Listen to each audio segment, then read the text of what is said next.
A 14-year-old farm boy with no electricity at home just sketched out an invention in chemistry class that would change the world forever.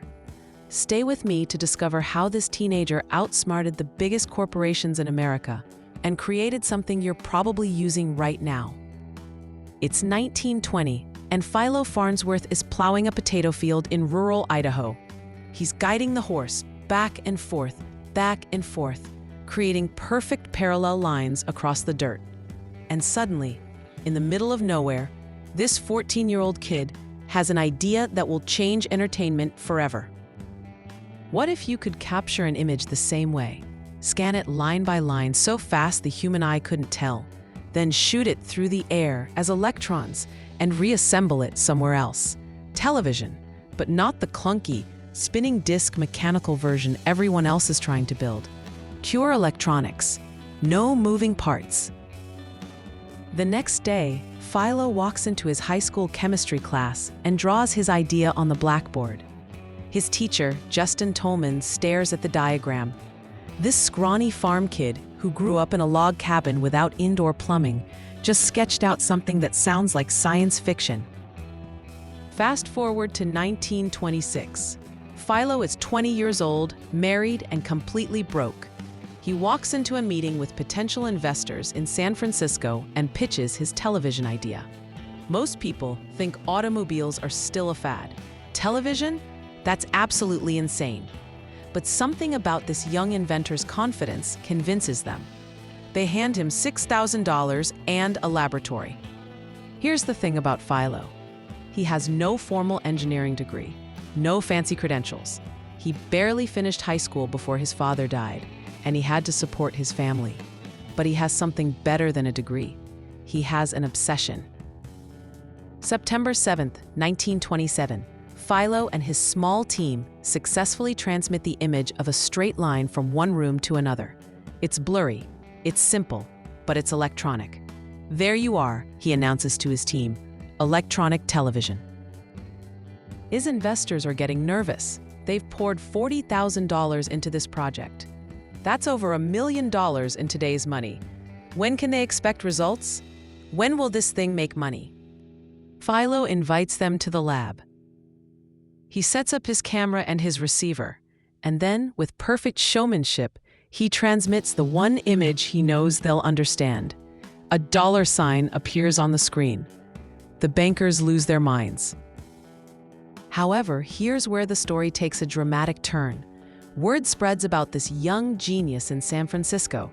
The Radio Corporation of America, RCA, sends its top scientist, Vladimir Zworykin, to visit Farnsworth's lab. Zworykin claims he's from another company and might want to license Philo's technology. Philo, being trusting and excited, shows him everything. Zworykin goes back to RCA and copies everything he saw. The corporate giant then claims it invented television first. They offer to buy Philo's patents for $100,000. When he refuses, they sue him. It's 1934. Philo is fighting one of the wealthiest corporations in America. He's running out of money. His legal bills are crushing him. And then, his old chemistry teacher walks into court carrying something precious.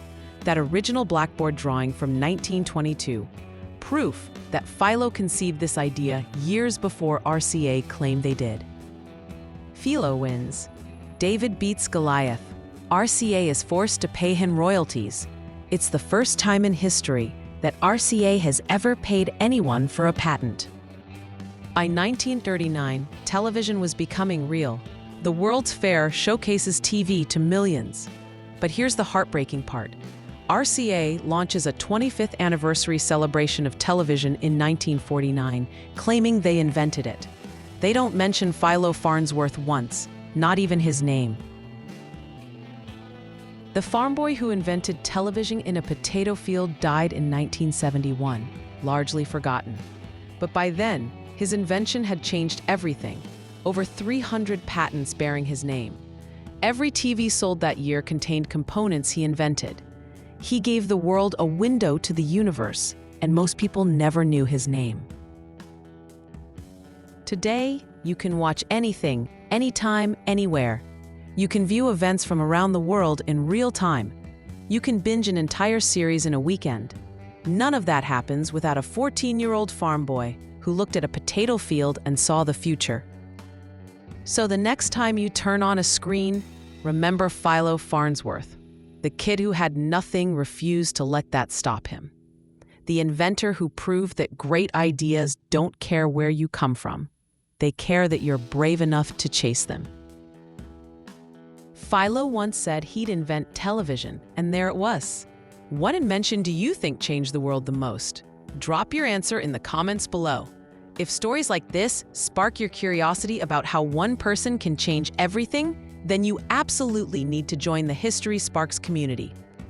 Hit subscribe because every single day we're bringing you the moments that shaped our world, the underdogs, the dreamers, and the people who refuse to quit. Don't miss tomorrow's spark from history.